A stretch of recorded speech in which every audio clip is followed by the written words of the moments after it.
श्रीमद् भगवत गीता में भगवान कहते हैं कि यातयामम गतरसम पूति पर्युषितम चयत उच्छिष्टमपि चामेभ्य भोजनं तामस प्रियम।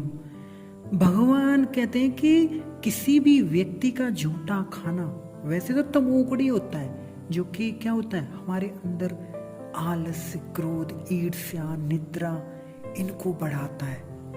परंतु यही झूठन यदि भगवान की हो तो वो महाप्रसाद कहलाती है, जो हमारे जन्म मृत्यु के चक्कर को समाप्त करती है। ये बात अलग है कि हमारे जब पुण्य कम होते हैं, हमारी कम सुकृतियां होती हैं, जैसे हमारा भगवान में या भगवान के विग्रह में ऐसे विश्वास नहीं होता ना, तो ऐसे ही जैसे पुण्य है, अगर उनकी पुण्यों की कमी होगी तो इससे भगवान के प्रसाद की जो दिव्यता है उसका अनुभव नहीं होता। संसार में भी देखा जाता है कि हम सभी लोगों की झूठन नहीं खाते, हर किसी की।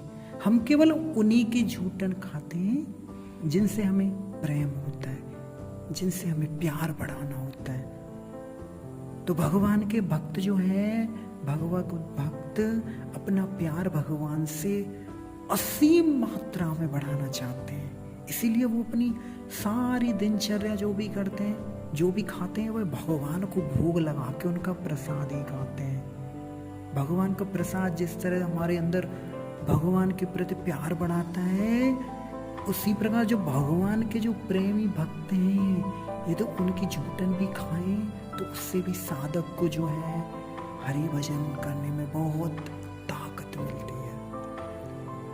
चैतन्य चरितामृत में लिखा कि और हमारे ग्रंथ जो है उनके अनुसार वैष्णवों के चरणों की धूली, वैष्णवों के चरणों का जल, वैष्णवों की झूठन से जो है श्री कृष्ण भजन में आत्मबल बढ़ता है, आत्मबल। और ये जो साधना है ये हमें श्री कृष्ण प्रेम की सर्वोच्च मंजिल तक पहुंचा देती है। तो बंधुओं, जिस तरह भगवान की झूठन को क्या कहा जाता है, महाप्रसाद, उसी तरह भगवान के प्रेमी भक्तों की झूठन को भी महाप्रसाद कहा जाता है। दोनों तरह से प्रसाद को पाने से ना हमारा भगवान में और भगवान के जो प्रेमी भक्त हैं उनमें जो हमारा प्यार बढ़ता है, हमें भगवान की भक्ति की प्राप्ति होती है।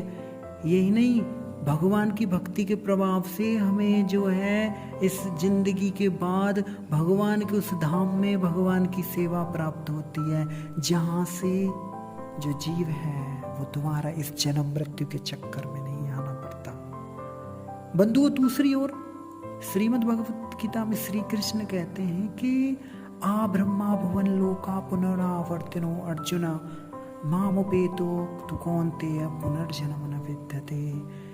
दूसरी ओर देवी देवताओं का प्रसाद पाने से हमारा देवी देवताओं के प्रति क्या अनुराग तो बढ़ता है, साथ ही देवी देवताओं की भक्ति के प्रभाव से अंत में हमें जो है उन्हीं देवी देवताओं के धाम में अर्थात स्वर्ग ऐसे लोगों में हमें वास मिलता है। श्रीमद् भगवत गीता में भगवान श्री कृष्ण अर्जुन के माध्यम से भी हमें ये बताते हैं कि देवी देवताओं के धाम जाने के बाद फिर जो है जीव का पुनर्जन्म होता है। यदि वो देवी देवताओं के धाम जाएगा तो देवी देवताओं का भजन करने से, उनका प्रसाद खाने से उनके धाम तक पहुंचने पर भी जो है जन्म मृत्यु का चक्र ये खत्म नहीं होता है बंधुओं। तो इसीलिए यही कारण है कि भगवान के भक्त लोग जो हैं वो अपने रिश्तेदार और समाज के चाहे कितने भी प्रसिद्ध व्यक्ति हैं या वो देवी देवताएं, उनका सम्मान तो करते हैं परंतु उनकी कभी झूठन नहीं खाते। हाँ, यदि भगवान को भोग लगाने के बाद भगवान का वह प्रसाद देवी देवताओं को अर्पित किया जाए तो उस प्रसाद को पाके एक तो देवी देवता भी बहुत प्रसन्न होते हैं और दूसरा उस महाप्रसाद को ग्रहण भी किया जा सकता है, लेकिन डायरेक्ट नहीं देवी देवताओं को भोग लगा के हम खा सकते। तो वैष्णव ये सब चीजें नहीं करते, वो केवल भगवान का महाप्रसाद ही खाने में अपने आप को धन्य समझते हैं।